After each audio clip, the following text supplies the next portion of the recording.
The light turned red and the most dangerous man in the city forgot how to breathe. His ex was in the crosswalk, rain-soaked, carrying twins that looked exactly like him. And in that second, he realized someone had stolen 2 years of his life. But before he could reach her, someone else decided she had to disappear, so what did Loris Parisi do next? If this story pulled you in, make sure to hit that subscribe button so you never miss what's coming next. I've got another unforgettable story dropping tomorrow. And while you're here, jump into the comments and tell me where you're watching from. I love seeing our community from all around the world. Alright, let's get back into it. Loris Parisi adjusted the platinum watch on his wrist as his armored black Mercedes S-Class cut through the rain-slicked streets of the city. A second vehicle followed close behind his security, always present, always silent. The glow of streetlights reflected off the wet pavement, casting shifting shadows across the polished interior. Beside him sat Diane Simpson, 32, blonde hair styled in soft waves that framed her sharp features, emerald earrings glinting beneath the dim cabin light. She wore a form-fitting green dress that spoke of expensive taste and careful presentation. She was everything his world rewarded: beautiful, composed, and deeply embedded in the machinery of his empire. At 37, Loris had built his life on control. His dark hair was perfectly styled, his beard meticulously groomed, his navy suit tailored to perfection. Emotions were weaknesses he couldn't afford. Loyalty was currency. Power was survival. His relationship with Diane had lasted 8 months, long enough to satisfy appearances, short enough to avoid expecting anything real. No vulnerability. No complications. Just 2 people occupying the same space without disrupting the order. Giovanni said the expansion into the docks is almost finalized, Diane said, scrolling through her phone with manicured fingers. We should celebrate this weekend, somewhere visible. Loris said nothing. His dark eyes remained fixed on the road ahead, his jaw tight, his mind already calculating tomorrow's moves. The rain hammered against the windshield in steady rhythm. The traffic light turned red. The crosswalk filled with evening pedestrians, ordinary people living ordinary lives, unaware that the man watching them from behind bulletproof glass had built an empire on fear and loyalty. Loris observed them distantly, his thoughts elsewhere, when something made his chest tighten. A woman was crossing the street. She moved slowly, carefully, her body bent slightly forward against the weight of 2 infants strapped to her chest in a beige fabric sling. The twins were crying softly, their small faces red and scrunched. Rain streaked down her olive green jacket, soaking into her shoulders. Her light brown hair was pulled back in a loose, damp ponytail, and dark circles shadowed her exhausted eyes. She looked worn, struggling, alone, and achingly familiar. Loris stopped breathing. Stephanie Jackson, the only woman he'd ever let close. The one he'd walked away from without explanation, convinced it was the only way to keep her safe from his world. That had been over 2 years ago. He'd buried the memory of her smile, her voice, the way she used to look at him like he was more than what he'd become. But now she was here, right in front of him. And she wasn't alone. The twins. Loris's gaze locked onto the babies bundled against her chest. The timing crashed through his mind like a freight train. 2 years since he'd left her. The age of the children. The unmistakable shape of their small faces. His hands tightened on his knees, knuckles whitening. They were his. He knew it instantly, the way a man knows his own reflection. The resemblance wasn't subtle, it was undeniable. The line of their tiny jaws, the shape of their eyes, even through their tears. His blood, his children. While he'd been building his empire, living in luxury, making decisions that shaped the underworld, she'd been carrying his children. Raising them. Alone. The realization hit him like a physical blow. Beside him, Diane's eyes shifted from her phone to the windshield. She followed Loris's gaze with the precision of someone who'd learned to read every micro-expression, every shift in his body language. Her emerald eyes tracked the woman in the crosswalk, studying her with cool, clinical calculation. Stephanie reached the opposite curb, adjusting the sling carefully, protecting the babies from the rain with her own body. She didn't look toward the Mercedes, didn't see him. She simply continued forward, disappearing into the evening crowd, swallowed by the city. The light turned green. The car behind them honked impatiently, but Loris Parisi didn't move. His hand remained frozen on the gear shift, his eyes still locked on the spot where Stephanie had vanished. "Loris?" Diane's voice was soft, measured. "The light's green." He didn't respond. Couldn't. His mind was racing through every possibility, every implication. Stephanie had been pregnant. She'd tried to reach him, he was certain of it now. she wouldn't have just disappeared. Not her, not without trying. Which meant someone had made sure he never knew. "Loris." Diane's hand touched his arm lightly. "Are you all right?" The touch broke the spell. Loris blinked once, his expression smoothing into the mask he wore so well. He pressed the accelerator, the Mercedes gliding forward with barely a whisper of sound.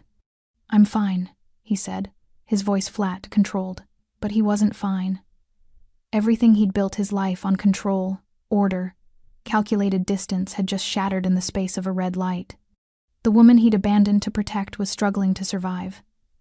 His children were crying in the rain, while he sat in luxury with a woman who meant nothing. Diane studied him for another moment, her expression unreadable, before returning her attention to her phone. But Loris could feel the shift in her posture, the slight tension in her shoulders, the way her breathing had changed ever so slightly. She'd seen his reaction, and she was already calculating what it meant. The rest of the drive passed in silence. Rain continued to hammer the windshield. The city lights blurred past. Loris's mind was elsewhere, replaying the image of Stephanie crossing that street, exhausted and alone, protecting their children with nothing but a thin jacket and sheer will. He'd spent 2 years believing he'd done the right thing by leaving. That walking away had kept her safe from his world, from the violence and danger that followed him like a shadow. He'd convinced himself that she'd moved on, found someone better, lived the normal life she deserved. He'd been wrong about everything. When they arrived at his penthouse, Diane moved to follow him inside, but Loris stopped her at the entrance. "Not tonight," he said quietly. Diane's eyes narrowed almost imperceptibly. "Is everything? I need to be alone." She held his gaze for a long moment, searching for something in his expression. Then she nodded slowly, her smile perfectly composed. "Of course. Call me tomorrow." Loris watched her walk to the elevator, watched the doors close, watched the numbers descend. Then he turned and walked into his apartment, closing the door behind him. The space was immaculate, expensive, empty. He stood at the floor-to-ceiling windows, looking out at the rain-soaked city below, and made a decision. He was going to find out everything: where Stephanie lived, how she'd survived, why he'd never known about the twins. And when he found out who had kept them from him, the thought remained unfinished, but the promise was absolute. Loris Parisi had spent a lifetime burying his past. But tonight, it had looked him in the eyes, and he wasn't letting it disappear again. Stephanie Jackson pushed through the door of her third-floor walk-up apartment, her legs trembling with exhaustion. The twins had finally stopped crying during the last block, their small bodies going limp with sleep against her chest. She moved carefully, each step deliberate, terrified of waking them before she could set them down. The apartment was small, a studio with peeling paint and a radiator that clanked but barely produced heat. The furniture was secondhand: a worn couch, a table with uneven legs, a crib she'd found at a thrift store and scrubbed until her hands were raw. But it was clean, safe, hers. She lowered herself onto the edge of the couch, her back screaming in protest. Slowly, carefully, she unwrapped the sling and transferred first Oliver, then Emma, into the crib beside her bed. They stirred but didn't wake, their tiny chests rising and falling in perfect rhythm. Stephanie stood there for a long moment, watching them sleep. Oliver had Loris's nose, Emma had his eyes. Every day, she saw him in their faces, and every day, it broke her heart all over again. She sank onto the couch, pulling off her wet jacket with shaking hands. Her body ached everywhere, her shoulders, her back, her feet. She'd been on them for 12 hours, working double shifts at the diner just to make rent. The tips had been decent tonight, maybe decent enough to cover the electric bill, maybe. Her phone buzzed on the table. A text from her neighbor, Mrs. Linda, the elderly woman who sometimes watched the twins when Stephanie had no other choice. "They were angels today. Left some soup in your fridge. Eat something." Stephanie's eyes burned.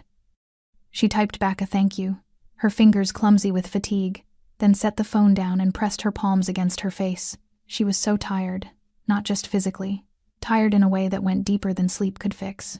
Tired of struggling, tired of being alone, tired of looking at her children and seeing the ghost of a man who'd vanished without explanation. 2 years ago, the memory came unbidden, as it always did in her quietest moments. She'd met Loris at a gallery opening she'd been catering. He'd been standing apart from the crowd, dark and intense, watching everything with those calculating eyes. When he'd spoken to her, his voice had been low, careful, like he was unused to casual conversation. They'd talked for hours that night. About art, about the city, about nothing and everything. He'd walked her home, asked if he could see her again. She'd said yes without hesitation. For 6 months, Stephanie had lived in a world she didn't fully understand. Loris never told her what he did, but she wasn't naive. The security, the late-night calls, the way people looked at him with a mixture of fear and respect. She knew he was dangerous. But with her, he'd been different. Gentle, present, real. She'd fallen in love with him completely. Then, one morning, he was gone. No explanation, no goodbye, just silence where his voice had been. Stephanie had called, left messages, shown up at places she thought he might be. But it was like he'd never existed. Like she'd imagined the entire thing. 3 weeks later, she'd taken the pregnancy test. She'd tried to reach him then with desperate urgency. She'd written letters, sent emails, even tried to find someone who knew him. She'd begged for just one conversation, one chance to tell him about the babies growing inside her. Nothing. Every attempt met with silence. Eventually, she'd stopped trying. She'd told herself he'd made his choice, that whatever they'd had meant nothing to him, that she and the babies were better off without a man who could disappear so completely. But late at night, when the twins were asleep and the apartment was quiet, she still wondered why. What had she done? What had changed? Had he ever felt anything real for her at all? Stephanie stood slowly and walked to the small kitchen. Mrs. Linda's soup was still warm in a container. She heated it on the stove, her hands moving on autopilot, and ate standing up, staring at nothing. She'd built a life from wreckage. Found this apartment, worked 3 jobs until the twins were born, then found childcare she could almost afford. She'd learned to survive on 4 hours of sleep, learned to stretch every dollar, learned to be both mother and father to 2 children who deserved so much more than she could give them. And she'd done it without asking anyone for help, without using Loris's name or power, even though she knew somewhere in the back of her mind that he could solve every problem she faced with a single phone call.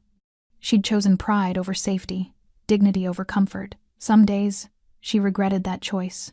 Days when Emma had a fever and she couldn't afford the doctor. Days when Oliver cried from hunger and her paycheck was still 2 days away. Days when she looked at her reflection and barely recognized the exhausted woman staring back. But she'd never regretted her children. They were everything. The only good thing that had come from loving a man who'd left her behind. A soft cry came from the crib. Emma, stirring in her sleep. Stephanie set down her soup and moved to the crib, placing her hand gently on Emma's tiny chest, humming softly until the baby settled again. She didn't know that less than 5 miles away, Loris Parisi was standing at his window, searching databases for her address. She didn't know that he'd seen her tonight, crossing that street with their children. She didn't know that the silence she'd interpreted as abandonment had been carefully constructed by someone else. She didn't know that the man she'd loved, the man she still loved, if she was honest with herself, had never received a single one of her messages. All Stephanie knew was that tomorrow, she'd wake up at 5, feed the twins, drop them with Mrs. Linda, work a double shift, come home exhausted, do it all again, because survival wasn't a choice. It was the only option she had. She looked down at Oliver and Emma, their small faces peaceful in sleep, and whispered the same promise she made every night. I'll keep you safe. No matter what, I promise. Outside, the rain continued to fall. And somewhere in the city, the man who'd fathered her children was coming to find her. But Stephanie Jackson had no idea her carefully constructed world was about to shatter, again. Diane Simpson stood in front of the floor-to-ceiling windows of her downtown apartment, a glass of wine in her hand, her reflection sharp against the darkness outside. The rain had stopped, leaving the city glistening like broken glass beneath the streetlights. Her phone sat on the marble counter behind her, silent. Loris hadn't called. That wasn't unusual. He often needed space, needed time to think through whatever calculations were running through his mind.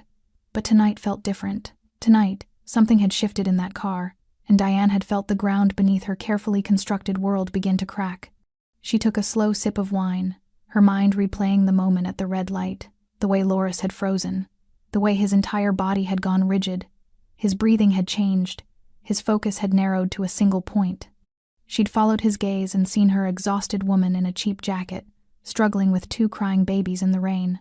Unremarkable, ordinary, forgettable. Except Loris hadn't forgotten her. Diane had seen that look before, years ago, when she'd first started working in Loris's inner circle. Back then, he'd still carried a photograph in his wallet. He'd thought no one knew about it, But Diane noticed everything. It was her greatest skill, seeing what others tried to hide. The woman in that photograph had been younger, smiling, auburn hair catching sunlight, the same woman who'd crossed the street tonight, transformed by exhaustion and hardship, but unmistakably her, Stephanie Jackson. Diane set her wine glass down with controlled precision and walked to her laptop. Her fingers moved across the keyboard with practiced efficiency, pulling up files she'd buried 2 years ago, files she'd told herself she'd never need to access again, but she'd kept them, just in case. The screen filled with information. Stephanie Jackson, 29, former art gallery assistant, now working as a server at a downtown diner. Current address, a walk-up apartment in a neighborhood Diane wouldn't be caught dead in. No criminal record. No social media presence. No connections to Loris's world. Almost invisible. Exactly as Diane had intended. She scrolled further, her jaw tightening as she read the details she'd collected during those frantic months 2 years ago. Stephanie's pregnancy. Her attempts to reach Loris. The dozens of calls, emails, even a handwritten letter delivered to one of his business fronts. Diane had intercepted every single one. It hadn't been difficult. She'd had access to Loris's communications, had been trusted to filter what needed his attention and what didn't. And Stephanie's desperate messages, those definitely didn't need his attention. Diane had told herself she was protecting him. Loris had just ended the relationship cleanly, finally, the way he ended everything that threatened his focus. He'd been building something important, consolidating power, eliminating threats. He didn't need some lovesick girl pulling him backward into sentiment and weakness. That's what Diane had told herself. But the truth she'd never spoken aloud, was simpler and far more selfish. She wanted him for herself.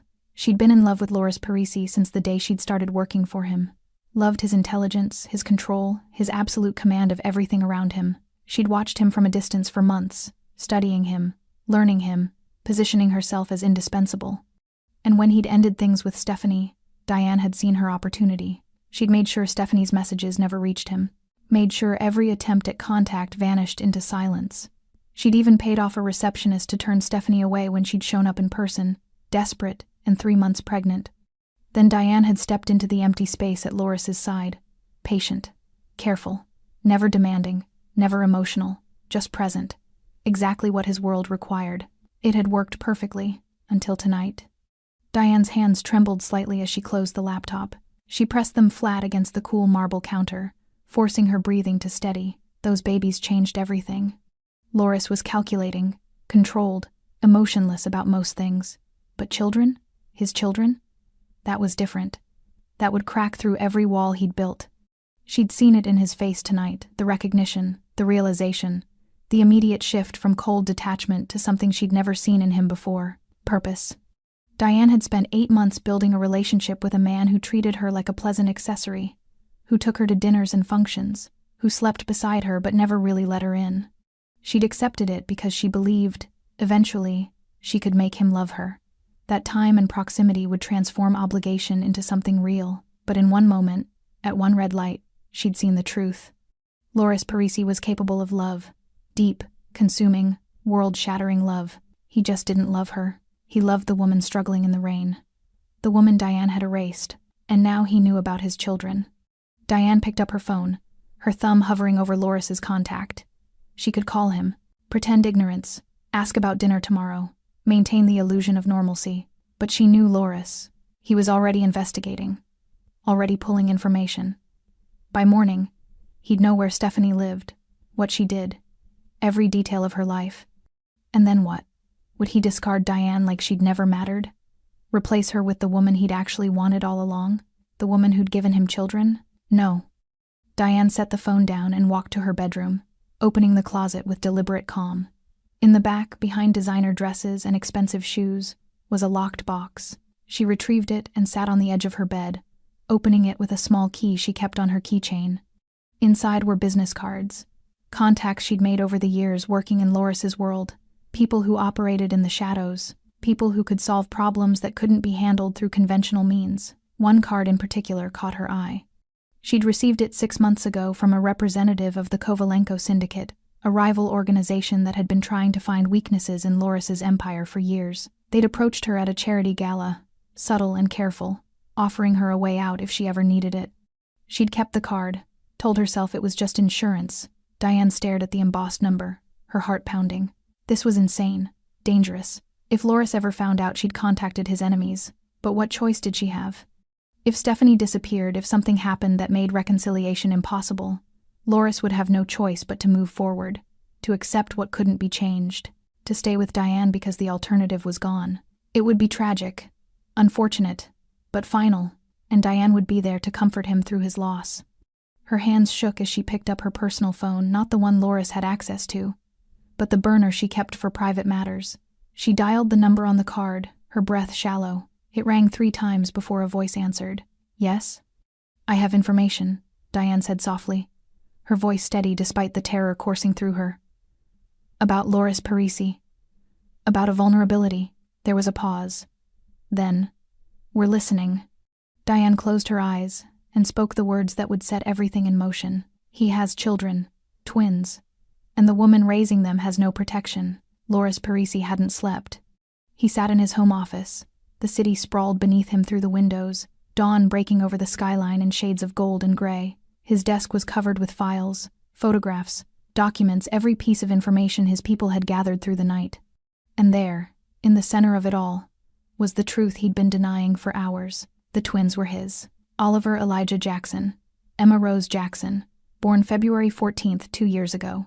No father listed on the birth certificates. Mother, Stephanie Marie Jackson. Loris stared at the hospital records, his jaw clenched so tight it ached. The dates aligned perfectly. 6 months with Stephanie, then he'd walked away in early May. The twins had been born the following February. 9 months. He picked up one of the surveillance photos his security team had taken in the early morning hours. Stephanie leaving her apartment building with the twins, heading to the neighbor's door. Even in the grainy pre-dawn light, the exhaustion was visible in her posture, the way she moved carefully, protectively. While he'd been sleeping in silk sheets, she'd been working double shifts. While he'd been building his empire, she'd been raising his children alone.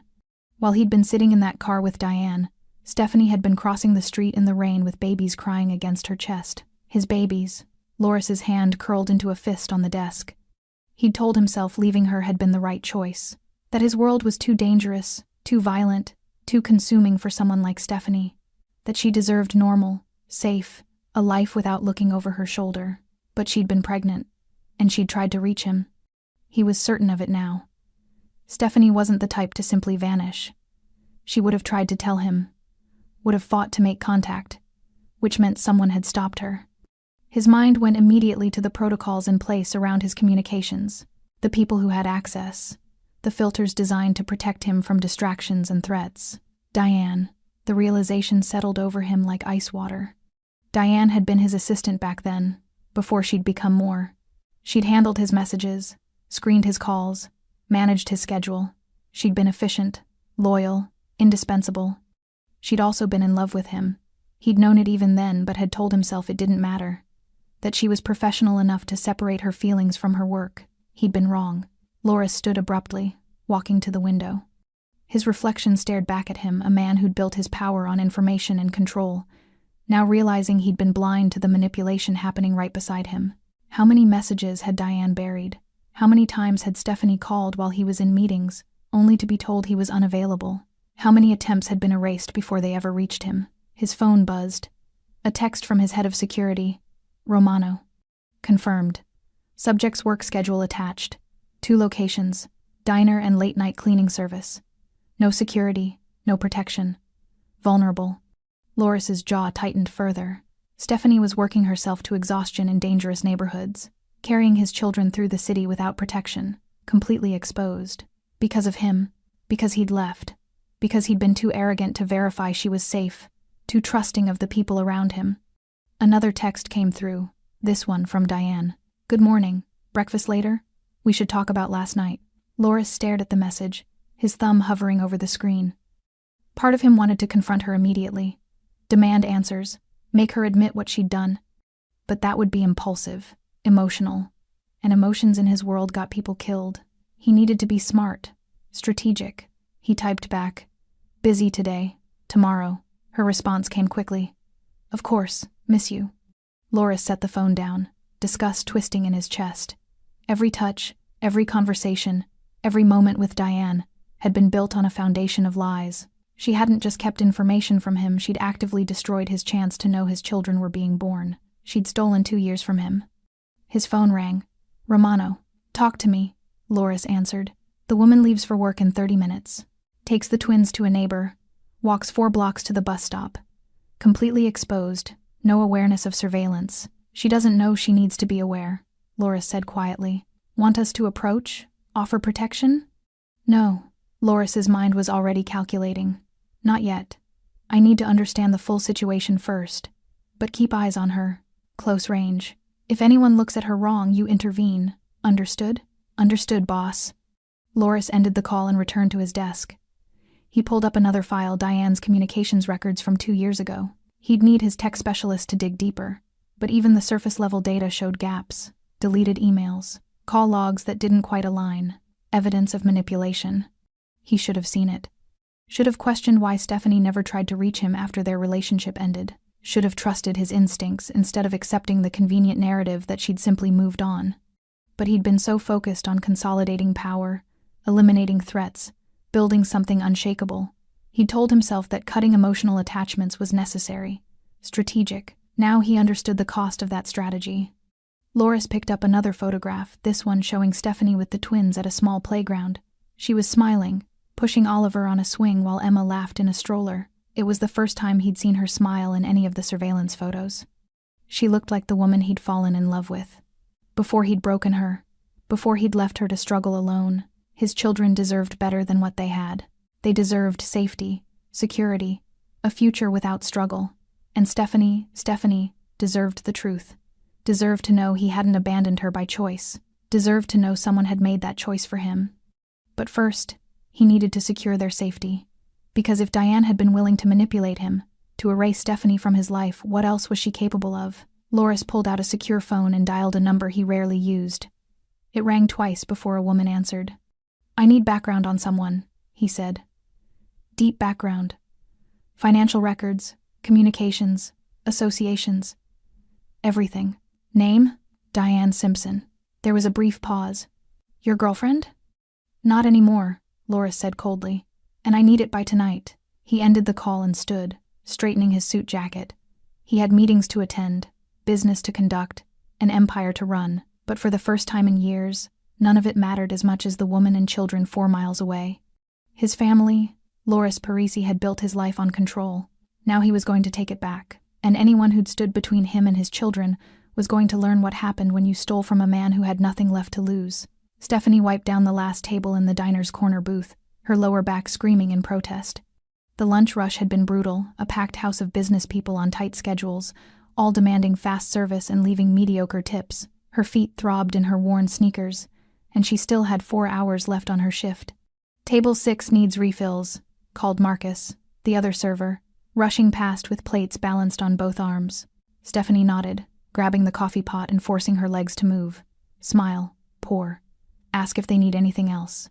Move to the next table. Repeat. The fluorescent lights buzzed overhead, harsh and unforgiving. Through the diner's wide windows, she could see the city moving past people in expensive suits, clutching designer bags, living lives that felt impossibly distant from hers. She didn't let herself think about it. Thinking led to wanting, and wanting led to the kind of pain she couldn't afford. Her phone buzzed in her apron pocket. A text from Mrs. Linda. "Emma has a slight fever. Nothing serious, but thought you should know. Gave her some infant acetaminophen. She's sleeping now." Stephanie's heart clenched. She quickly typed back, "Thank you. I'll check on her as soon as my shift ends." She couldn't leave early, couldn't afford to lose the hours. The electric bill was due in 3 days, and she was still short. Emma's fever was probably just teething, she'd had them before, but the worry gnawed at Stephanie anyway. What if it wasn't just teething? What if it was something worse? What if Emma needed a doctor and Stephanie couldn't afford it? "Stephanie, order up!" The cook's voice cut through her spiral. She shoved the phone back in her pocket and grabbed the plates, delivering them with a smile that didn't reach her eyes. The customers barely glanced at her. To them, she was invisible, just another server in a cheap uniform, forgettable and replaceable. Sometimes she wondered if that's what she'd become. Not Stephanie Jackson, the woman who'd once dreamed of opening her own gallery, who'd loved art and possibility, and the man with dark eyes who'd made her believe in magic. Just a tired body moving through motions, surviving one shift at a time. The afternoon crawled past. By 3 o'clock, her hands were shaking from exhaustion and skipped meals. She grabbed a piece of toast from the kitchen, day-old, but free, and ate it standing by the dishwasher, washing it down with water. "You look like hell," said Rita, the head waitress, lighting a cigarette by the back door. "Thanks," Stephanie said dryly. "When's the last time you had a full night's sleep?" Stephanie couldn't remember. "I'm fine," Rita exhaled smoke, studying her with knowing eyes. "You've been saying that for 2 years, honey. You're gonna burn out. Can't afford to burn out. Can't afford to collapse either." Rita crushed out her cigarette. "You got anyone helping you? Family?" Stephanie shook her head. Her parents had passed away years ago in a car accident. She had a cousin in Oregon they hadn't spoken in 5 years. No siblings, no safety net. Just her and the twins against the world. "The father?" Rita asked carefully. Stephanie's jaw tightened. "Not in the picture. His choice or yours? Does it matter?" Rita was quiet for a moment. "I guess not. But those babies deserve better than watching their mama work herself to death." Stephanie knew that. God, she knew that. Every time she looked at Oliver and Emma, she saw everything they deserved and everything she couldn't give them. Nice clothes instead of thrift store hand-me-downs. A real home instead of a cramped studio. A mother who had energy to play instead of collapsing the moment she walked through the door. Security, stability, a future. But wanting didn't change reality. So Stephanie did what she always did, pushed the thoughts down and kept moving. Her shift finally ended at 7. She changed out of her uniform in the tiny bathroom, pulling on jeans and her olive jacket, the same one from last night. It still smelled like rain. The bus ride home took 30 minutes. Stephanie sat by the window, watching the city blur past, and tried not to think about the cleaning shift she had starting at 10. 4 hours at an office building downtown, scrubbing floors and emptying trash cans while the twins slept at Mrs. Linda's. She'd be home by 3 in the morning, sleep for 2 hours, wake up with the twins, start again. This was her life now. This was survival. When she reached her building, she climbed the 3 flights of stairs slowly, her legs heavy. Mrs. Linda's door opened before she could knock. "She's better," the elderly woman said immediately, seeing the worry on Stephanie's face. "Fever broke an hour ago. Both of them are sleeping." Relief crashed over Stephanie so hard she almost cried. "Thank you. I don't know what I'd do without you." "You'd manage. You always do." Mrs. Linda squeezed her hand. "But you don't have to do it alone, you know. It's okay to ask for help." Stephanie nodded, even though they both knew she wouldn't. Asking for help meant admitting she was failing, meant acknowledging she couldn't do this alone, and if she admitted that, she'd have to face all the other truths she'd been avoiding. She carried the twins back to her apartment, one at a time, setting them gently in their crib. Emma stirred slightly but didn't wake, her face flushed but cool. Oliver slept with his tiny fist curled near his mouth. Stephanie stood there, watching them breathe, and felt the familiar ache in her chest. They looked like him. Every day, they looked more like Loris. Oliver had his nose, the shape of his jaw. Emma had his eyes dark and intense even at 2 years old. Sometimes, in her weakest moments, Stephanie imagined what would happen if she reached out again.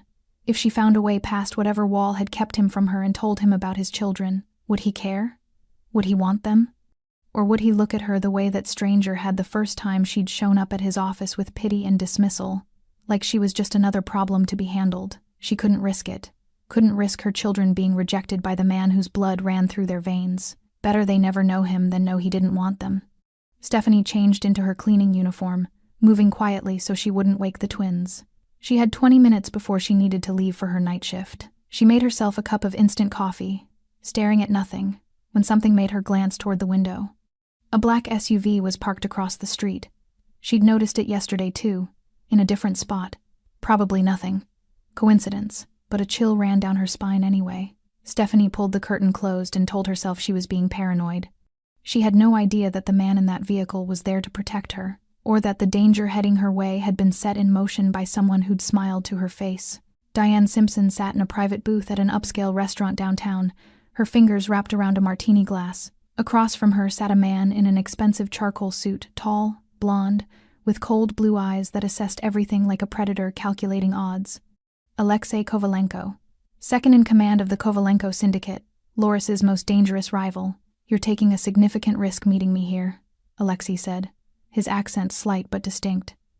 If Parisi finds out— He won't, Diane interrupted smoothly. Loris thinks I'm at a charity board meeting. He doesn't track my every movement. He should. Alexei smiled without warmth. Given present circumstances— Diane took a slow sip of her drink, maintaining her composure even as her pulse raced. This was insane. She knew it, but she'd come too far to turn back now. I told you about the woman and the children, she said quietly. What more do you need? Alexei leaned back, studying her. Context. Why does Parisi care about some nobody and her twins? He's not known for sentimentality. They're his children, Diane said, each word tasting like poison. He didn't know about them until 2 nights ago. Now he's been running surveillance, gathering information. It's only a matter of time before he makes direct contact. And this threatens you how? Diane's jaw tightened. It changes everything. Loris doesn't have weaknesses. He's built his entire empire on emotional detachment. But children, his children, that's different. That breaks through everything he's constructed. Ah, Alexei's smile widened.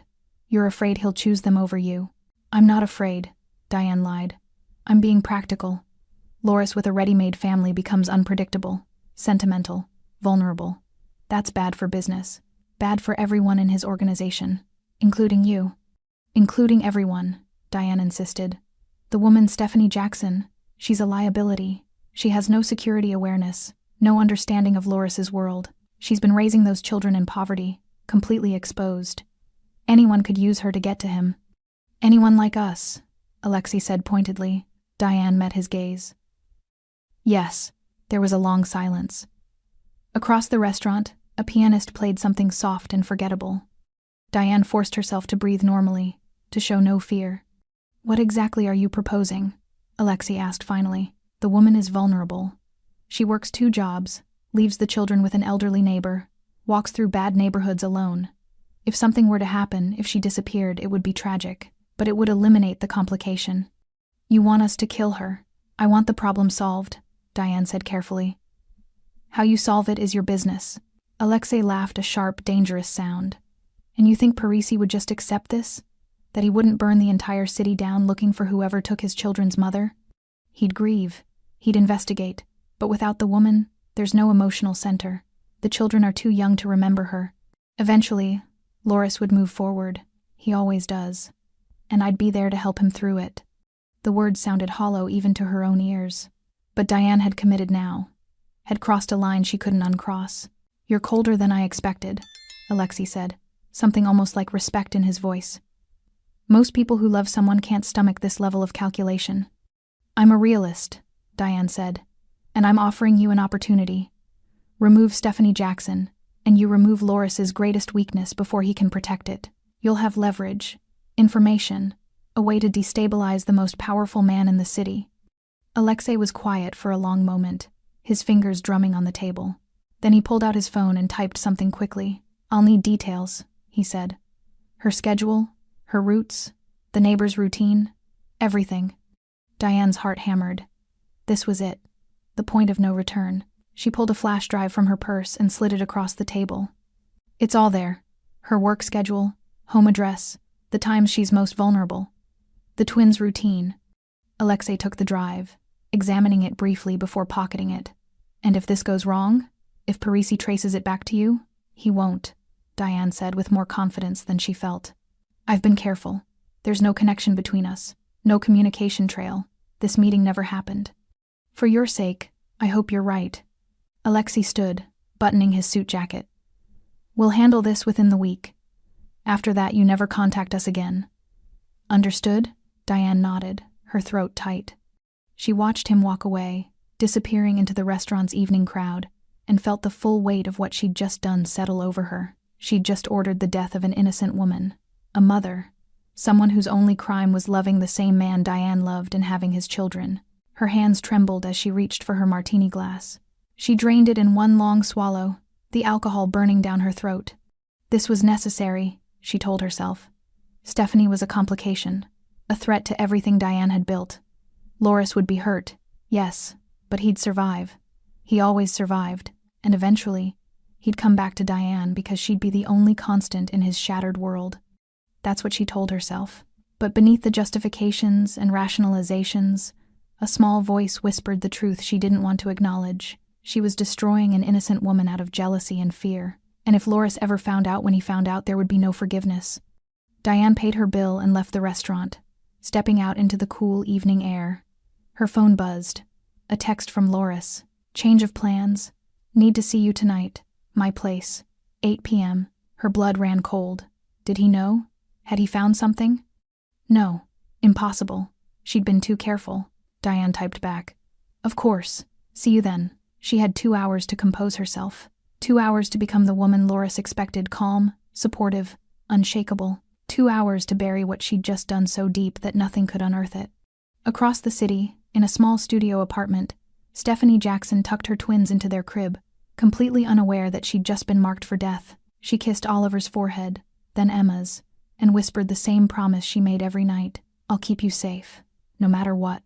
But some promises, no matter how fierce, can't stop what's already been set in motion. And as Stephanie left for her night shift, the wheels were already turning. The Kovalenko syndicate was mobilizing. Diane was preparing her performance, and Loris Parisi was about to discover that the woman he'd trusted had betrayed him in the worst possible way. The city held its breath, waiting for the moment when everything would shatter.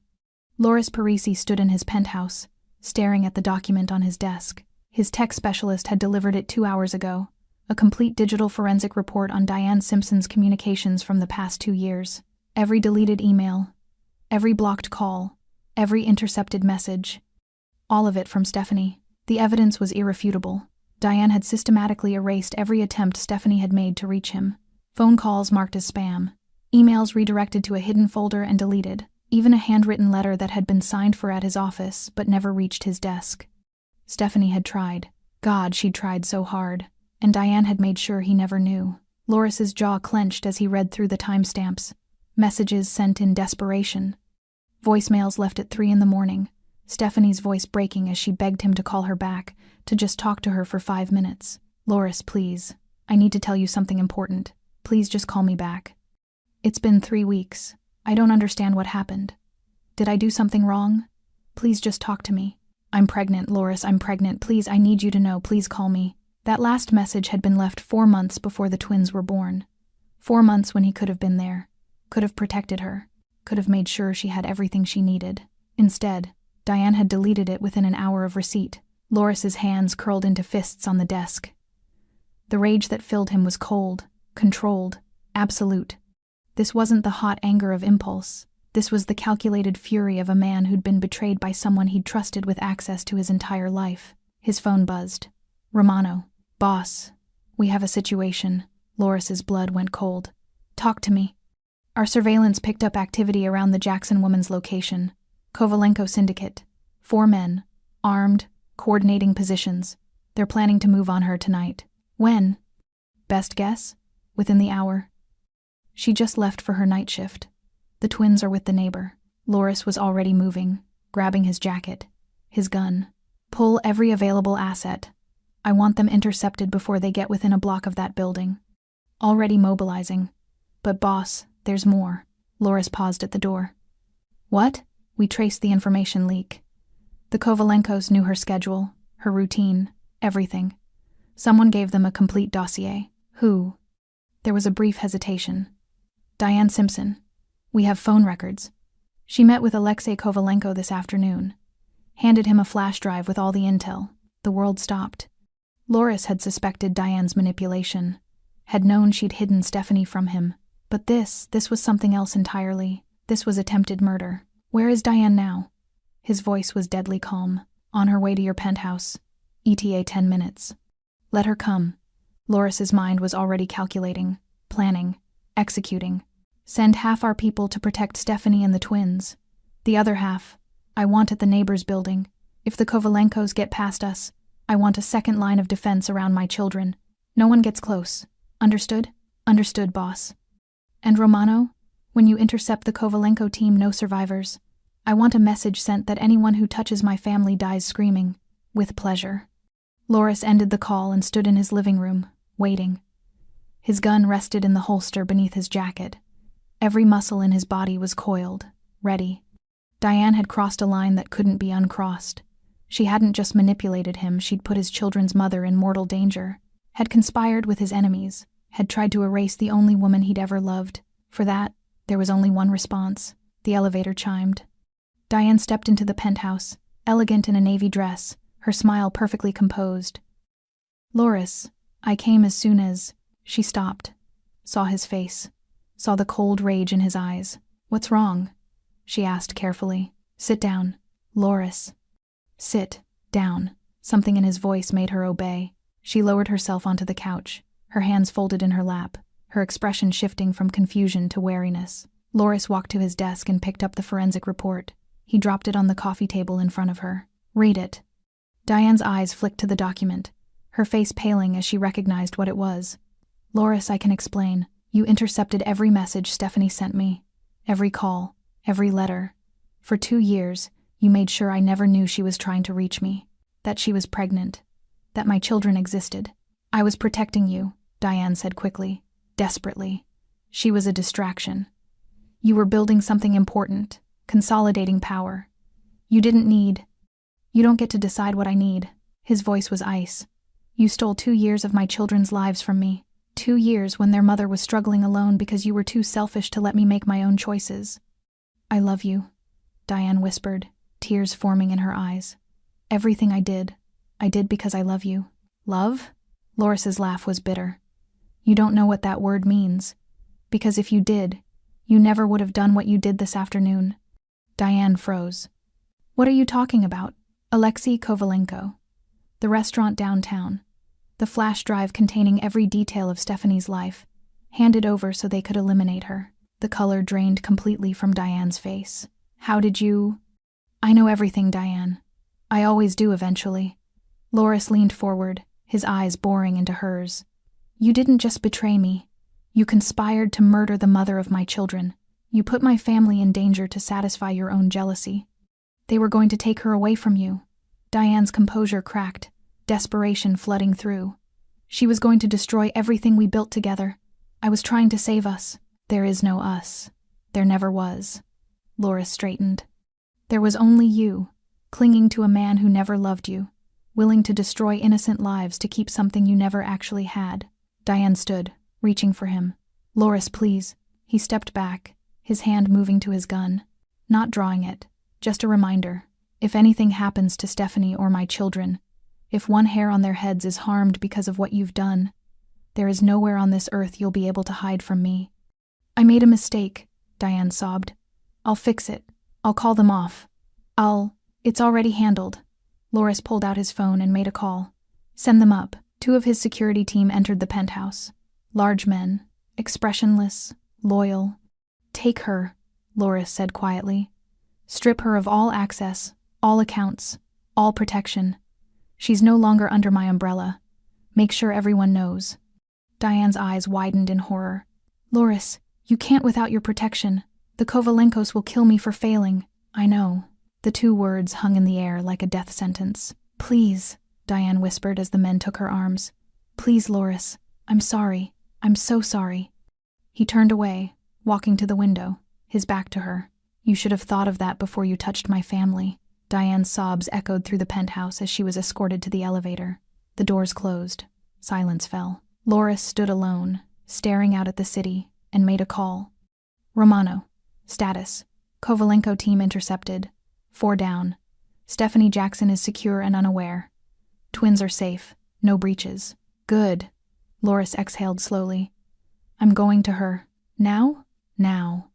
Because Diane had been wrong about one thing. Loris Parisi did know what love meant, and he was done letting fear keep him from it. Stephanie finished mopping the executive office on the 15th floor, her back aching with every movement.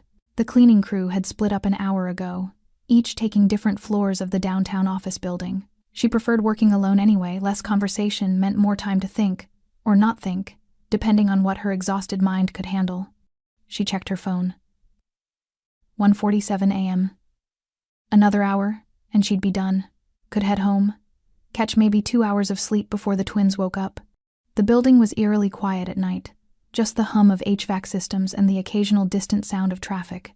Stephanie gathered her supplies, preparing to move to the next floor, when she heard footsteps. Heavy, multiple sets, moving with purpose. Her heart kicked up. Security did rounds, but they knew the cleaning schedule, always announced themselves. These footsteps were different, deliberate, coordinated. Stephanie set down her mop bucket quietly and moved toward the stairwell.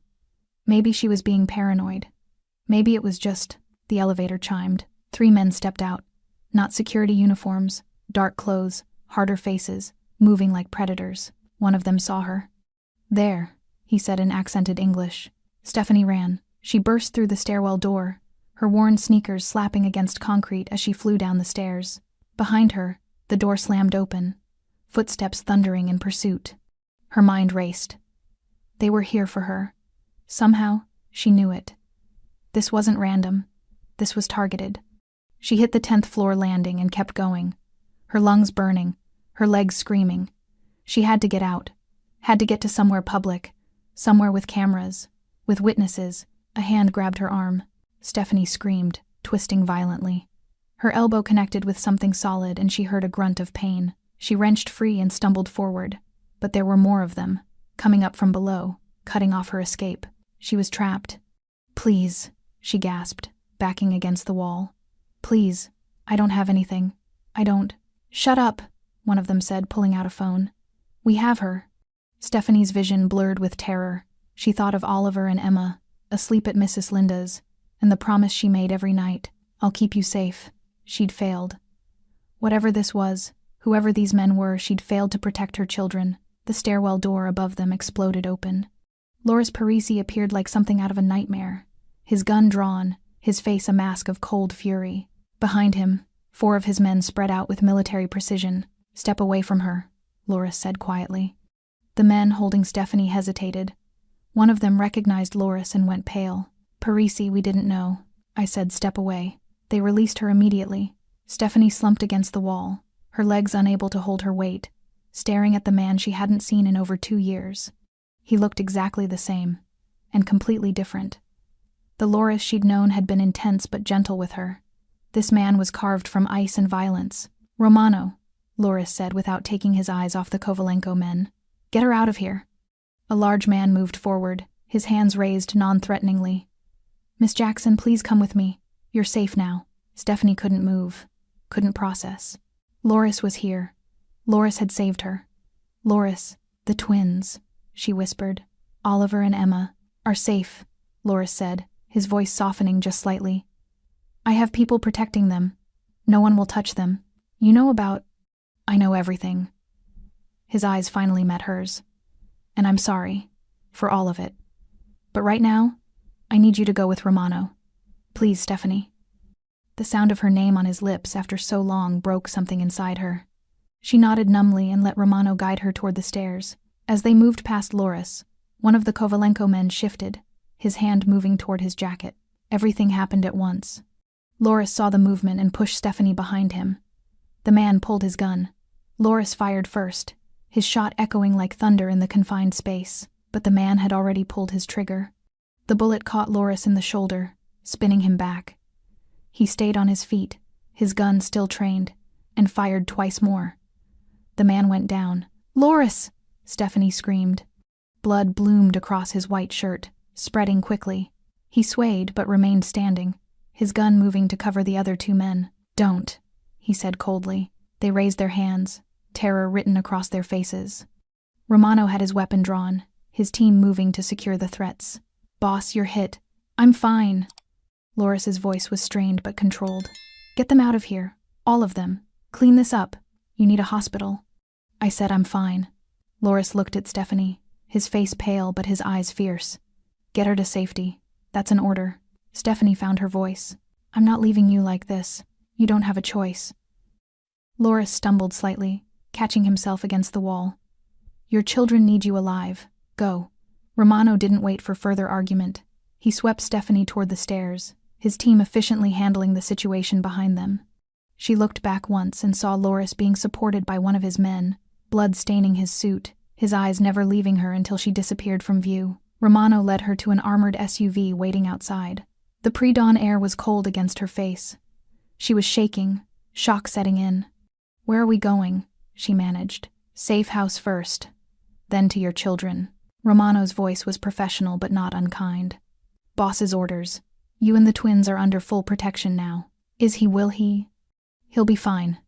Takes more than a bullet to stop Loris Parisi. Romano glanced at her. He's been watching over you for 3 days, ever since he found out about you and the twins, had us running surveillance, making sure you were safe. Stephanie's mind reeled. I don't understand. He left me. He never knew, Romano said quietly. About the pregnancy, about your attempts to contact him. Someone made sure he didn't know. Who? That's not my place to say. But she's been dealt with. The SUV pulled up outside Mrs. Linda's building. Dawn was breaking, painting the sky in shades of pink and gold. Romano's phone buzzed and he answered immediately. Yes, boss. He listened, his expression unchanging. Understood. He handed the phone to Stephanie. He wants to talk to you. With trembling hands, Stephanie took the phone. Loris, are you hurt? His voice was tight with pain but focused entirely on her. No, I'm no. But you? I'll survive. I've had worse. He paused, and she heard him exhale slowly. Stephanie, I need you to listen. You and the twins are in danger because of me. Because of my world. I can protect you, but it means changing everything. Your home, your routine, your life. Or I can set you up somewhere far from here, somewhere safe, and you never have to see me again. The choice is yours. Stephanie looked up at Mrs. Linda's window, where her children slept, unaware their entire world had just shifted. Why now? She whispered. Why after 2 years? Because I only found out 3 days ago that you existed. That they existed. His voice cracked slightly. And I swear to you, if I had known, if I had received even one of your messages, I would have been there. For all of it. Tears streamed down Stephanie's face. 2 years of believing she'd been abandoned. 2 years of thinking she hadn't mattered. And he hadn't known. I need to see you, she said. You will. As soon as, he hissed in pain. Loris, I'm fine. Go get our children. Keep them safe. I'll come to you as soon as I can. The line went dead. Stephanie handed the phone back to Romano, wiped her tears, and went to collect her twins. Everything had changed in one night, and somehow, impossibly, she wasn't alone anymore. The safe house was a luxury apartment in a building Stephanie could never have afforded, with panoramic windows overlooking the city and security stationed discreetly at every entrance. She sat on an overstuffed couch, Oliver and Emma playing with new toys on the carpet in front of her toys that had appeared like magic, along with clothes, food, and everything else they could possibly need. Mrs. Linda sat beside her, having insisted on coming along despite Romano's protestations. The elderly woman had taken one look at Stephanie's face and said, Where you go, I go. Those babies need familiar faces. That had been 36 hours ago. 36 hours of waiting, of Romano providing updates that Loris was recovering, that the threat had been neutralized, that everything was being handled, but Stephanie hadn't seen him. Hadn't heard his voice since that phone call in the SUV, and the not knowing was killing her. You should eat something, Mrs. Linda said gently, pushing a plate of food toward her. Stephanie shook her head. I can't. You need your strength. For them. Mrs. Linda nodded toward the twins. Emma looked up at the sound of her name, her dark eyes, Loris's eyes, bright with curiosity. She was wearing a new dress, pink with small flowers, and looked happier than Stephanie had seen her in months. No financial stress hovering over them, no exhausted mother struggling to smile, just safety and comfort and toys, everything Stephanie had never been able to provide. The guilt was crushing. Stop that, Mrs. Linda said, reading her expression. You did everything right. You kept them alive, kept them safe, raised them with love. That's what matters. I could barely feed them. But you did. Every single day, you did. Mrs. Linda took her hand. And now, things are different. That doesn't erase what you survived. It just means you don't have to survive alone anymore. The apartment door opened, and Romano entered, his expression carefully neutral. Miss Jackson, he's here. Stephanie's heart stopped. Is he? See for yourself. Loris Parisi walked into the apartment, his left arm in a sling, his face pale but composed. He wore a simple black t-shirt and jeans instead of his usual suit, making him look younger, more vulnerable. Their eyes met across the room. Everything else disappeared. Romano, Mrs. Linda, even the twins for a moment. It was just Loris and Stephanie. 2 years of loss and longing compressed into a single look. "Hi," he said quietly. "Hi," she whispered back. Oliver chose that moment to toddle over to Loris, curious about the stranger. He grabbed onto Loris's leg with chubby hands, looking up with an expression of complete trust. Loris froze, staring down at his son like he was seeing a miracle. Slowly, carefully, he lowered himself to sit on the floor, ignoring the obvious pain the movement caused. Oliver immediately climbed into his lap, patting Loris's face with sticky hands. Emma, not wanting to be left out, abandoned her toys and crawled over, settling against Loris's good side. And Loris Parisi, the most feared man in the city, sat on the floor of a safe house with his children in his arms and cried. Not dramatic sobs, just silent tears streaming down his face as he held Oliver and Emma, his expression raw with emotion he'd kept buried for years. Stephanie's own tears fell as she watched. Mrs. Linda squeezed her hand and stood quietly, gesturing for Romano to follow her out. "We'll give you privacy," she murmured. The door closed softly behind them. Stephanie moved from the couch to the floor, sitting across from Loris. The twins, content with their new playmate, had already lost interest and returned to their toys, leaving the adults to their reunion. "They're beautiful," Loris said, his voice hoarse. "They look like—" "You," Stephanie finished. "Everyone says they look like you. I'm sorry." The words came out broken. "God, Stephanie, I'm so sorry. For leaving, for not knowing, for every moment you had to face alone." "You didn't know," she said softly. "You said someone kept it from you." Loris's jaw tightened. "Diane. My assistant, then my—" He couldn't finish the sentence. She intercepted everything, every message, every call. "I never knew you were trying to reach me." Why would she do that? Because she wanted me for herself. And she knew you were the only person who could make me choose something other than power. He looked at her directly. She was right. Stephanie's breath caught. "Loris, I know I don't deserve forgiveness. I know I left you, even if I didn't know about the twins.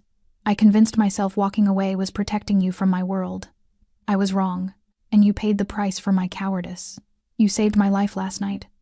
After putting it in danger in the first place, the Kovalenkos came after you because of me, because Diane gave them the information to use you against me." Stephanie processed this, the enormity of it settling over her.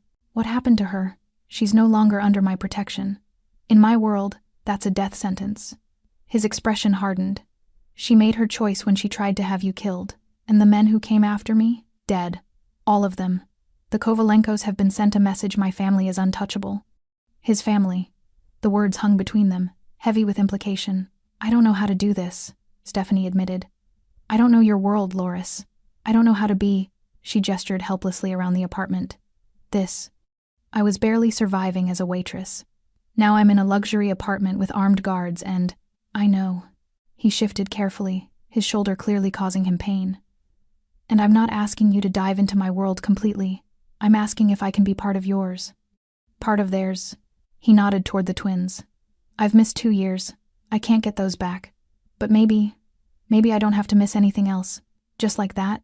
You think you can just show up and be their father?" "No," Loris said honestly. "I think it'll take time. I think I'll make mistakes. I think they'll have to learn to trust me just like you do. But I'm willing to do the work, whatever it takes." Stephanie studied him, this man she'd loved, who'd broken her heart, who'd saved her life, who'd given her the 2 most precious things in her world. He looked exhausted, wounded, vulnerable in a way she'd never seen him before. "I can't just forgive you instantly," she said. "I can't pretend the last 2 years didn't happen. I'm not asking you to, and I won't let you sweep in and take over. They're my children. Our children," he interrupted gently. "And you've been their everything. I know that. I respect that. I'm not here to replace you.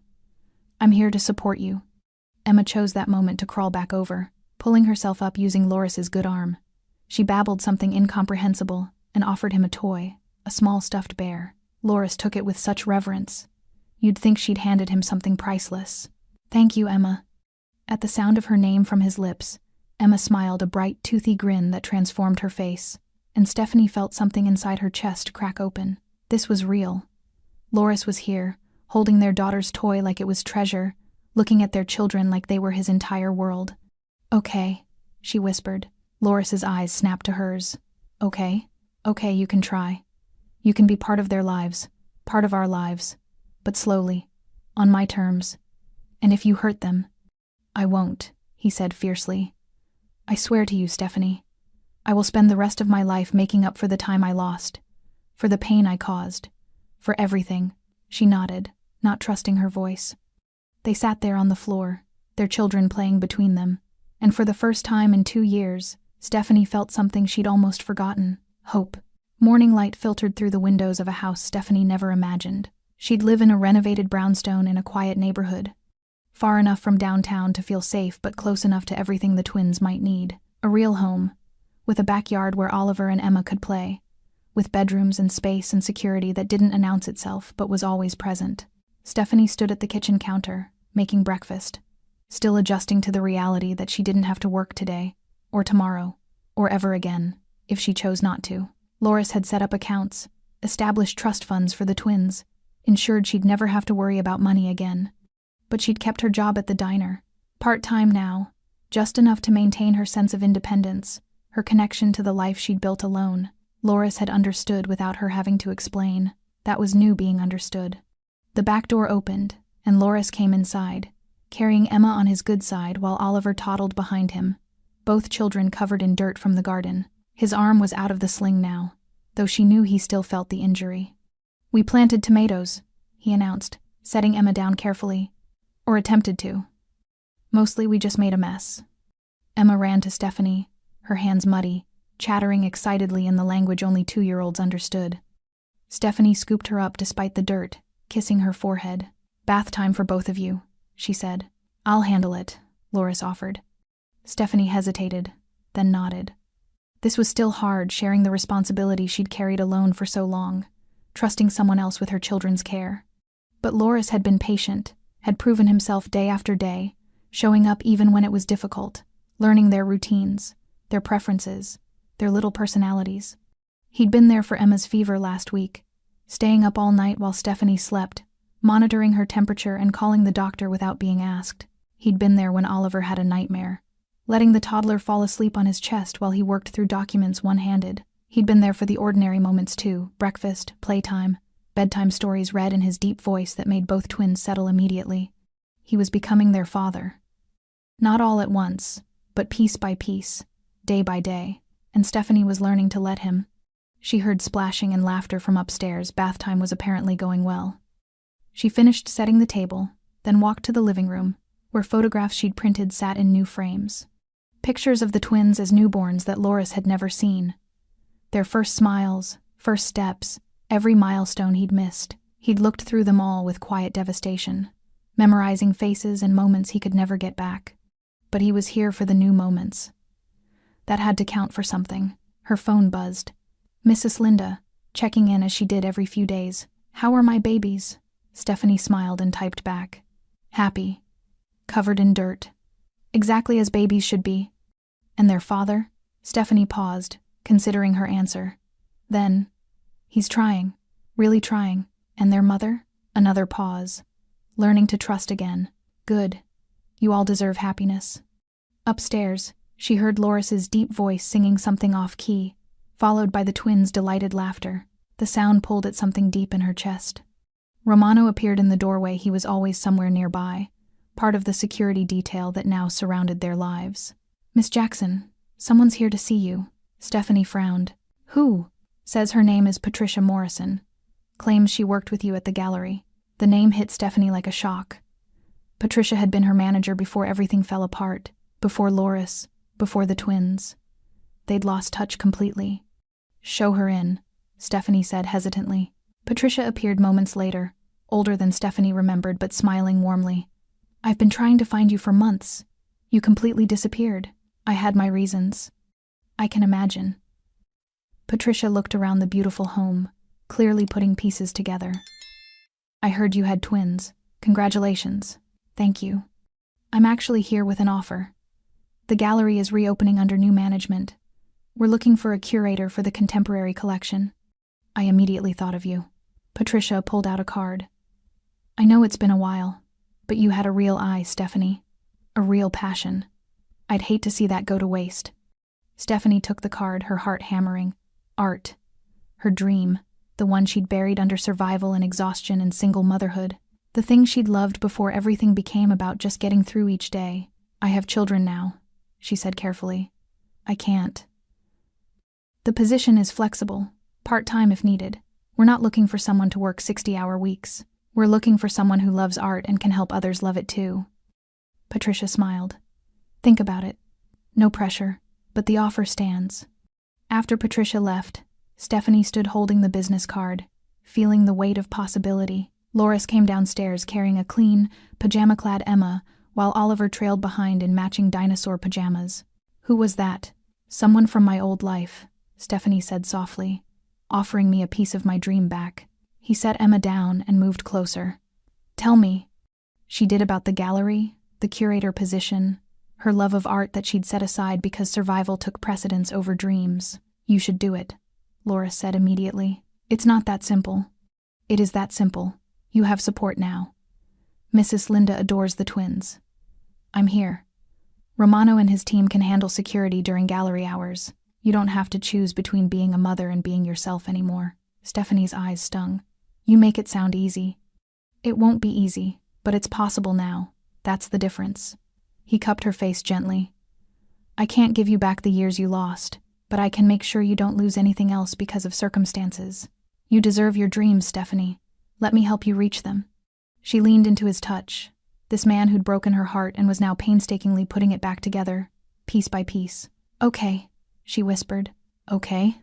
I'll call her tomorrow." Loris smiled, the real smile she'd fallen in love with years ago, the one that made his whole face transform. Then he leaned down and kissed her forehead gently, carefully, asking nothing more than she was ready to give. Oliver tugged on Stephanie's leg. "Mama, hungry." The moment broke, returning them to the beautiful ordinary of family life. They ate dinner together, the twins making messes and Loris pretending to steal food from their plates, making them shriek with laughter. After dinner, Stephanie bathed the twins again. Somehow they'd gotten food everywhere while Loris cleaned the kitchen. Domestic, normal, a life she'd never thought possible. When the twins were finally asleep in their shared room, Stephanie found Loris in what had become his study, working through documents. He looked up as she entered. "They're out?" he asked. "Finally." Emma fought it, but Oliver dragged her down with him. Loris smiled and closed his laptop. "Come here." She crossed the room and he pulled her down onto the couch beside him, his good arm around her shoulders. They sat in comfortable silence, no pressure, just presence. "Thank you," Stephanie said softly. "For what?" "For staying. For showing up every day. For not giving up when I made it difficult." "You had every right to make it difficult." His thumb traced circles on her shoulder. "I meant what I said, Stephanie. I'm not going anywhere. Not this time." She turned to look at him, this complicated, dangerous, gentle man. "I'm starting to believe that." "Good." He kissed her temple. "Because I'm going to keep proving it until you have no doubts left." They sat there as darkness fell outside, the house quiet except for the distant sound of the twins breathing through the baby monitor. Loris Parisi had built his life on power and control and emotional distance. But sitting here with Stephanie in his arms, his children sleeping down the hall, he understood what real power felt like. Not the ability to destroy, the privilege to protect, not the capacity for violence, the courage to love. When Loris had seen Stephanie crossing that street in the rain, something inside him had shattered and reformed. The walls he'd built, the distance he'd maintained, the conviction that emotions were weaknesses, all of it had crumbled in the face of 2 crying babies and a woman he'd never stopped loving. He'd failed them once by leaving. He'd almost failed them again by not knowing they existed. But now he showed up every morning to make breakfast. He learned the difference between Oliver's hungry cry and his tired cry.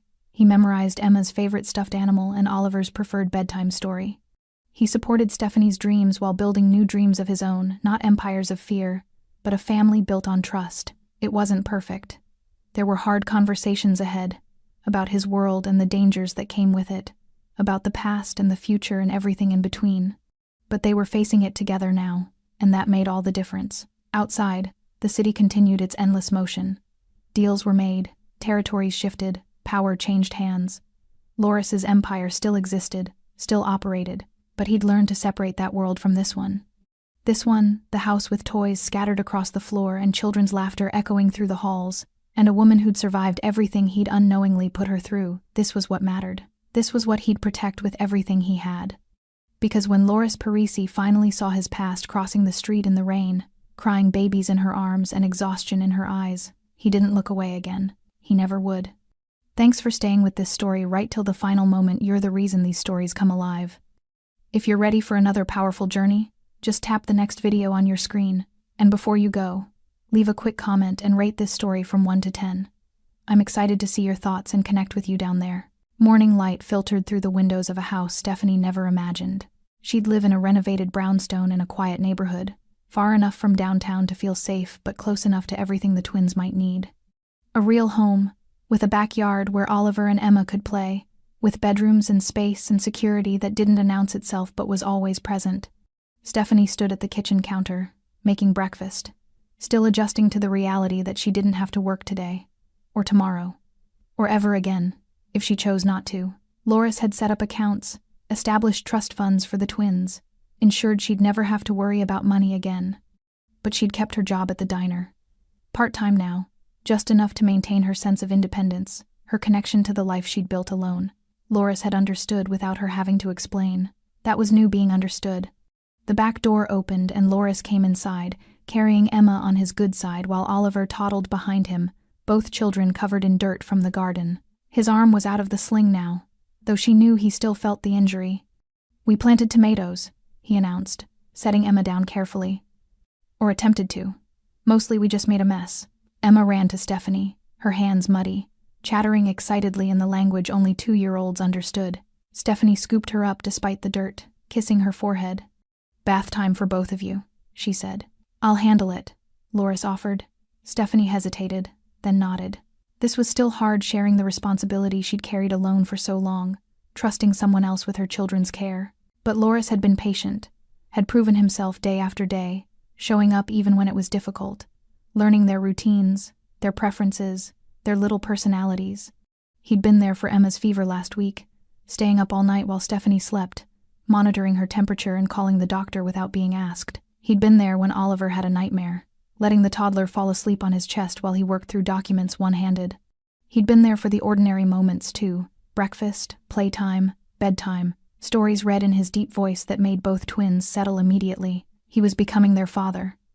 Not all at once, but piece by piece, day by day, and Stephanie was learning to let him. She heard splashing and laughter from upstairs. Bath time was apparently going well. She finished setting the table, then walked to the living room, where photographs she'd printed sat in new frames. Pictures of the twins as newborns that Loris had never seen. Their first smiles, first steps, every milestone he'd missed. He'd looked through them all with quiet devastation, memorizing faces and moments he could never get back. But he was here for the new moments. That had to count for something. Her phone buzzed. Mrs. Linda, checking in as she did every few days. "How are my babies?" Stephanie smiled and typed back, "Happy, covered in dirt. Exactly as babies should be. And their father?" Stephanie paused, considering her answer. Then, "He's trying. Really trying. And their mother?" Another pause, learning to trust again. "Good. You all deserve happiness." Upstairs, she heard Loris's deep voice singing something off-key, followed by the twins' delighted laughter. The sound pulled at something deep in her chest. Romano appeared in the doorway. He was always somewhere nearby, part of the security detail that now surrounded their lives. "Miss Jackson, someone's here to see you." Stephanie frowned. "Who?" "Says her name is Patricia Morrison. Claims she worked with you at the gallery." The name hit Stephanie like a shock. Patricia had been her manager before everything fell apart, before Loris, before the twins. They'd lost touch completely. "Show her in," Stephanie said hesitantly. Patricia appeared moments later, older than Stephanie remembered but smiling warmly. "I've been trying to find you for months. You completely disappeared. I had my reasons." "I can imagine." Patricia looked around the beautiful home, clearly putting pieces together. "I heard you had twins. Congratulations."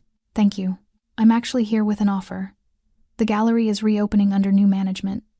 We're looking for a curator for the contemporary collection." I immediately thought of you. Patricia pulled out a card. "I know it's been a while, but you had a real eye, Stephanie. A real passion. I'd hate to see that go to waste." Stephanie took the card, her heart hammering. Art. Her dream, the one she'd buried under survival and exhaustion and single motherhood. The thing she'd loved before everything became about just getting through each day. "I have children now," she said carefully. "I can't. The position is flexible, part-time if needed. We're not looking for someone to work 60-hour weeks. We're looking for someone who loves art and can help others love it too." Patricia smiled. "Think about it. No pressure, but the offer stands." After Patricia left, Stephanie stood holding the business card, feeling the weight of possibility. Loris came downstairs carrying a clean, pajama-clad Emma, while Oliver trailed behind in matching dinosaur pajamas. "Who was that?" "Someone from my old life," Stephanie said softly. "Offering me a piece of my dream back." He set Emma down and moved closer. "Tell me." She did about the gallery, the curator position, her love of art that she'd set aside because survival took precedence over dreams. "You should do it," Loris said immediately. "It's not that simple." "It is that simple. You have support now. Mrs. Linda adores the twins. I'm here. Romano and his team can handle security during gallery hours. You don't have to choose between being a mother and being yourself anymore." Stephanie's eyes stung. "You make it sound easy." "It won't be easy, but it's possible now. That's the difference." He cupped her face gently. "I can't give you back the years you lost, but I can make sure you don't lose anything else because of circumstances. You deserve your dreams, Stephanie. Let me help you reach them." She leaned into his touch, this man who'd broken her heart and was now painstakingly putting it back together, piece by piece. "Okay," she whispered. "Okay, I'll call her tomorrow." Loris smiled, the real smile she'd fallen in love with years ago, the one that made his whole face transform. Then he leaned down and kissed her forehead gently, carefully, asking nothing more than she was ready to give. Oliver tugged on Stephanie's leg. "Mama hungry?" The moment broke, returning them to the beautiful ordinary of family life. They ate dinner together, the twins making messes and Loris pretending to steal food from their plates, making them shriek with laughter. After dinner, Stephanie bathed the twins again. Somehow they'd gotten food everywhere while Loris cleaned the kitchen. Domestic, normal, a life she'd never thought possible. When the twins were finally asleep in their shared room, Stephanie found Loris in what had become his study, working through documents. He looked up as she entered. "They're out?" he asked. Finally, Emma fought it, but Oliver dragged her down with him. Loris smiled and closed his laptop. "Come here." She crossed the room and he pulled her down onto the couch beside him, his good arm around her shoulders. They sat in comfortable silence. No pressure, just presence. "Thank you," Stephanie said softly. "For what?" "For staying. For showing up every day. For not giving up when I made it difficult." "You had every right to make it difficult." His thumb traced circles on her shoulder. "I meant what I said, Stephanie. I'm not going anywhere. Not this time." She turned to look at him, this complicated, dangerous, gentle man. "I'm starting to believe that." "Good." He kissed her temple. "Because I'm going to keep proving it until you have no doubts left." They sat there as darkness fell outside, the house quiet except for the distant sound of the twins breathing through the baby monitor. Loris Parisi had built his life on power and control and emotional distance, but sitting here with Stephanie in his arms, his children sleeping down the hall, he understood what real power felt like. Not the ability to destroy, the privilege to protect, not the capacity for violence, the courage to love. When Loris had seen Stephanie crossing that street in the rain, something inside him had shattered and reformed. The walls he'd built, the distance he'd maintained, the conviction that emotions were weaknesses, all of it had crumbled in the face of 2 crying babies and a woman he'd never stopped loving. He'd failed them once by leaving. He'd almost failed them again by not knowing they existed. But now? Now he showed up every morning to make breakfast. He learned the difference between Oliver's hungry cry and his tired cry. He memorized Emma's favorite stuffed animal and Oliver's preferred bedtime story. He supported Stephanie's dreams while building new dreams of his own, not empires of fear, but a family built on trust. It wasn't perfect. There were hard conversations ahead, about his world and the dangers that came with it, about the past and the future and everything in between. But they were facing it together now, and that made all the difference. Outside, the city continued its endless motion. Deals were made, territories shifted, power changed hands. Loris's empire still existed, still operated, but he'd learned to separate that world from this one. This one, the house with toys scattered across the floor and children's laughter echoing through the halls, and a woman who'd survived everything he'd unknowingly put her through. This was what mattered. This was what he'd protect with everything he had. Because when Loris Parisi finally saw his past crossing the street in the rain, crying babies in her arms and exhaustion in her eyes, he didn't look away again. He never would. Thanks for staying with this story right till the final moment. You're the reason these stories come alive. If you're ready for another powerful journey, just tap the next video on your screen. And before you go, leave a quick comment and rate this story from 1 to 10. I'm excited to see your thoughts and connect with you down there.